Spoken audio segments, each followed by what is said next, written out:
Welcome back to the shop. I'm Jeff from Today's Craftsman. When we last met, we were building some face frames, white oak face frames for some cabinets that we're building. And today we're going to be getting into the doors. So what I'm doing now, you may have seen this on a previous video. We're setting up a back fence for the shaper. So actually something I went ahead and did today, which I've been meaning to do, was I attached these pieces of wood to the front and the back of the shaper. This gives me a place where I can screw down a back fence. Now the back fence is a little bit flexible here in the center. So what I'm going to do is I'm just going to bring a little piece of wood up here and clamp it down.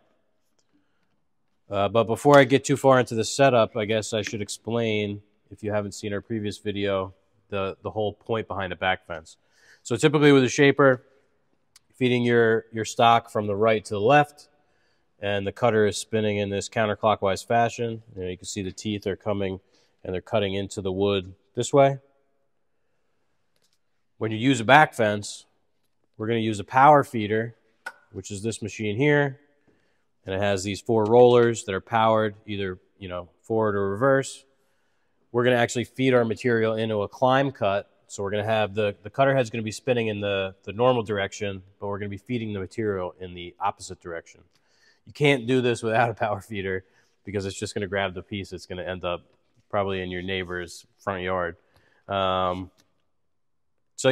we set up a back fence. We want to get a 1/2 inch groove. We're doing all the grooving. I guess I should say that. We're going to put the groove into the door parts right now. So all the parts, the rails and the stiles, need a groove.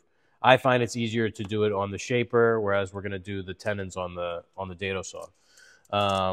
So I set this up roughly so that I'm going to end up on a 3-inch with a 1/2 inch deep groove. And we'll move this around after we do a test. But we want to bring the power feeder over, and we want this canted slightly this way so that we're pushing into this fence. So this thing has a lot of adjustment. Gonna move this around and get it set up.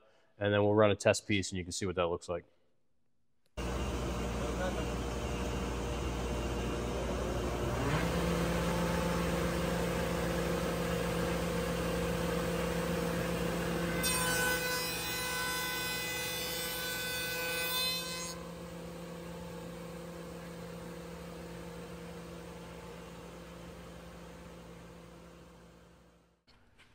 As you would any time that you're going to be setting up a machine to run, a lot of parts, you want to have some pieces that are the same size as your finished parts so that you can run some tests.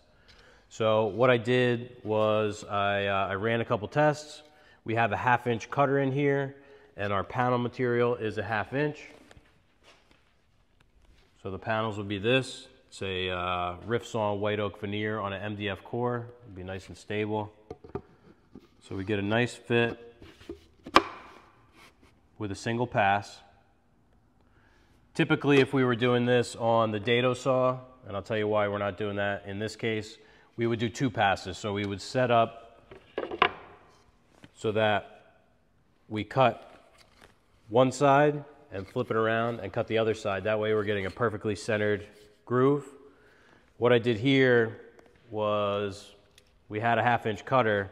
So I used my digital calipers, I ran a test, and I measured the difference between the two sides. I subtracted it, and I used a digital readout here to actually, split the difference. So we have a perfectly centered 1/2 inch groove here. The reason that we use the shaper is that some of these boards, they might have a little bit of a bow to them, and when you're pushing it through this way and the board is bowed this way, you're trying to follow the fence this way, you really can't because it's bowed like this. So you're going to end up with a groove that's off center. You'll have some shoulders that are, thinner and thicker because of the inconsistencies. The power feeder is going to push this down tight to the top of the shaper, and it's going to eliminate any of that. So it's going to be really consistent, and it's just a lot easier because I'm gonna stand over here, I'm gonna stick them in, they're gonna come out the other side done. So we're all set up. We're gonna grab the parts for this door, we can run them through, and we'll get to the next step.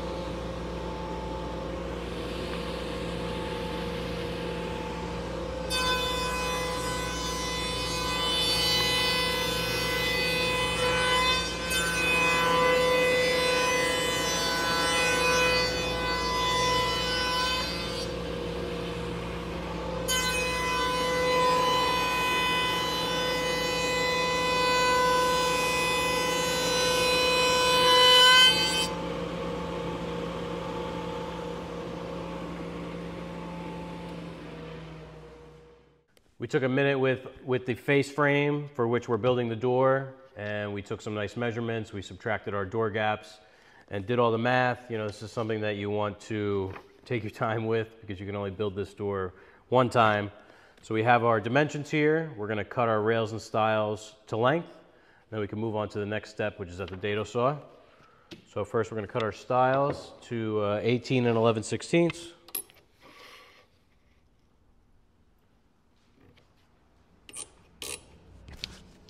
So we're gonna square up one end first, and we're gonna check and make sure it's square before we make our next cut, because if we need to make an adjustment to our fence, now's the time to do it.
We have our two stiles and our two rails, but we have no way of connecting these right now. So the next step is to actually cut the tenon on the rails, which is going to fit into the stiles.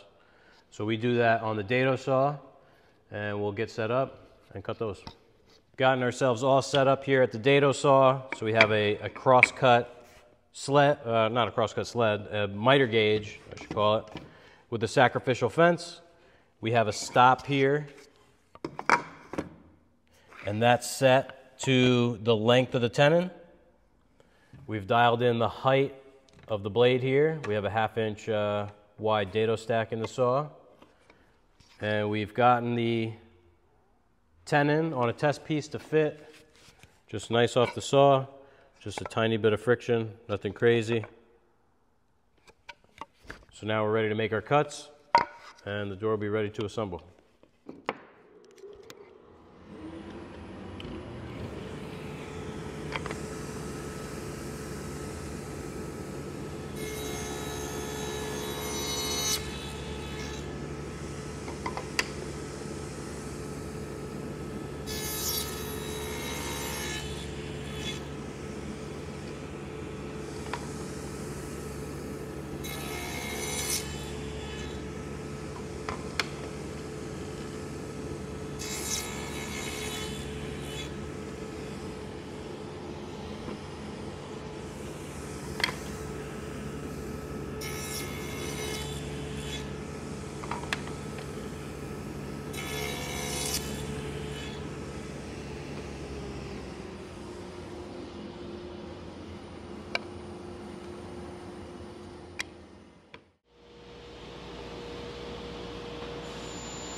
That makes quick work of it.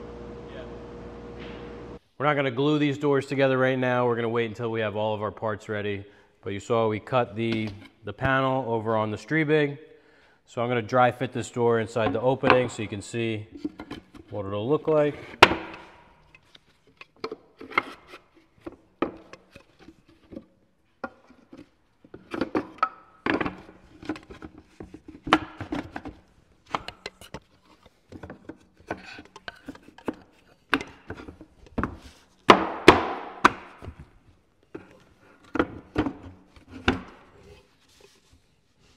So we're a little bit out of square, but obviously once we have this all clamped up, nice and square. See, we have our nice inset door with 3/32 inch gaps. If you're enjoying the build and you want to see us assemble these cabinets, make sure you tune into the next episode.